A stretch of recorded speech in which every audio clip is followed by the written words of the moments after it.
Na para bang nagpipintura lang ako dito ng pader, oh. Ate, do your makeup na gamit ang tasa? Hala! Sari-sari na lang talaga kayo.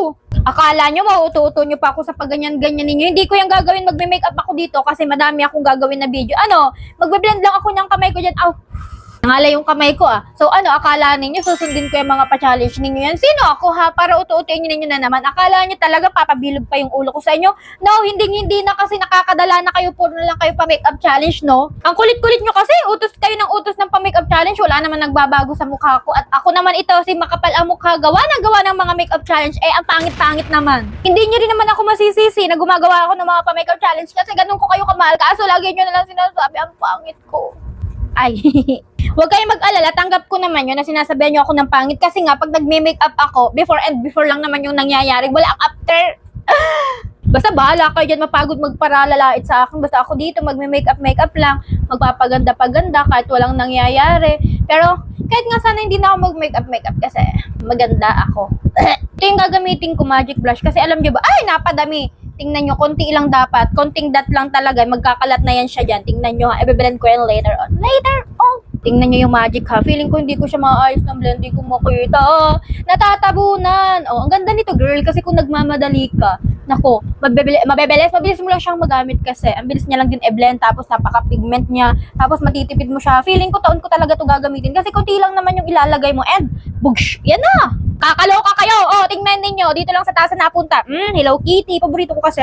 Dito lang napunta sa tasa. Magpapalibot lang siya dyan. Ganyan. Blend natin yung concealer. Yan. And wala akong lalagay na dito. Liquid contour kasi Ed at Hamdan. Wow. Nainis ako. Ang kapal nitong blush. Ang dami nung nailagay ko. Ayusin ko lang. Dami. Kakagas itong tangka yung ginamit ko kasi samal. Sabi subukan ko kung makakalagay ako ng eyeshadow. Itong gamit ko sa DW. Kukunin ko muna, tapos lalagyan ko kasi hindi naman madudukduk. Maawa naman na kayo sa akin. Puro nangalang pahirap at pasakit. Yan, so blend ko nitong tangkay. Ang sakit. Baka mabulag na ako. Nadadali yung mata ko. Pero kaya yan. Ilalaban natin yan. Hindi pwedeng sumuko. Uragon tayo taga Bicol. Walang sumusuko sa mga taga Bicol. Okay. Ano tong powder contour? Iano ko na naman. Duduktukin ko na naman. O yan, may nakukuha naman. Kaso konti lang. Talaga kawawa naman ang palette. Wala ba tayong contour? Yan, lagyan lang natin dito para man hindi para na bang papel ang pagmumukha na yan, girl. Tapos dito sa taas. And then, hindi pwedeng makalimutan yung ilong na yan kasi hindi tayo pinagpala sa ilong. Lagyan natin dito. Di ko na ayos ng mga blend, no? Kasi napupunta lang talaga yung mga makeup dito sa tasa na to. Paborito ko nga ang Hello Kitty, hindi naman halata, no? Dito sa powder, kuha din ako ulit. Tapos ganyan ko na lang. Tapos saka ko i-blend ng baso kasi kawawa naman. Duduk-dukin ko na naman. Wala na talaga. Wala nang kawa-awa sa mga gamit. Di talaga kami magkakasundo ng tasa na to kasi nalilipat lang din sa tasa yung mga makeup na nilalagay ko. Na para bang nagpipintura lang ako dito ng pader, Di na biblend ng ayos. Tingnan nyo. Dito lang sa tasa. Walang nangyayari na naman. Magsasabi na naman dyan ang pangit. Walang nagbabago. Totoo naman. Kaso, kawasa pa-challenge kayo ng pa-challenge. Mag-lipstick na lang tayo at pwede pa. Lagay ko lang dito sa baso. Kasi wala nang mangyayari. Hindi naman ako maglalagay dyan ng kilay. Kasi okay na yung kilay ko. Susukyanin ko na lang later. Konti pa para malagay. Dagdagan natin. Kapalan natin kasi kasing kapal ng pagmumukha mo. Joke lang, nangaaway. Di joke lang, mahal ko kayo ha. Ako lang naman lagi yung inaaway ninyo.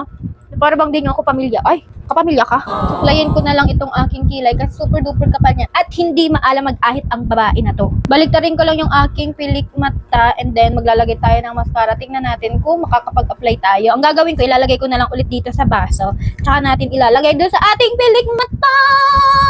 Hay nako, huwag na nga tayo magbaliw dyan at baka tayo ay mabash na naman. Na para bang walang kasawa na kayong pangbabash sa akin. Pero okay lang, yung ganyan talaga po. So, lagay na natin. Feeling ko okay naman. Ay, walang nalipat Ibig sabihin, kumapit lang siya dun sa tasa. Walang nangyari! Maglagay lang ako nitong setting spray. Lagyan pa rin natin. Hindi ko nalalagay sa tasa kasi, spray to para na ba akong baliw? Yan na yung final look gamit itong tasa na to. Kasi hindi ko nalalagyan ng maraming makeup kasi wala naman nangyayari na pupunta lang sa tasa. Mag-a-accept tayo ng makeup? Hindi nyo naman ako pinapollow. Hindi naman kayo nag-comment. Hindi rin kayo nag-share. So, pinaglalaroan nyo na talaga ako. Ay, ang pangit. Alam ko na ang mas magandang gawin. Kasi may tasa na tayo. Kunin na ang pulutan at magtagay.